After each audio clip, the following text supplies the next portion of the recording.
શું કહેશો બાપ 2 દિવસથી આ પણ ત્યાગ કર્યો છે, શું છે પહેલાં તો સૌથી પહેલાં આપની તબિયત તો મારી અત્યારે સારી જ છે અને આગળ જતાં જોઈએ. મારા મેં કુદરતી એવી હું સત્યની લડી રહી છું અને ઠેઠ સુધી હું લડત આપીશ અને હસતી જ આપીશ. આગામી દિવસોમાં પણ જો આપની માંગ બા નહીં સ્વીકારવામાં આવે તો આપની રણનીતિ કઈ રીતની હશે? અમારી રણનીતિ બહુ મોટા પાયે હશે.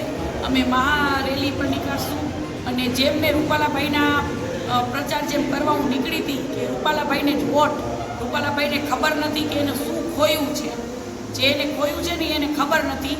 એવી જ રીતના હું ઘરે ઘરે શેરીએ ગલીએ કે રૂપાલાભાઈને વોટ નહીં એ રીતે હું નીકળીશ અને પૂરેપૂરો આ પ્રચાર હવે હું કરીશ. કેટલા દિવસ સુધી જો આપ આ નહીં માંગ સ્વીકારવામાં આવે તો આનું ઉપર અંત્યાગ ઉપર રહેશે?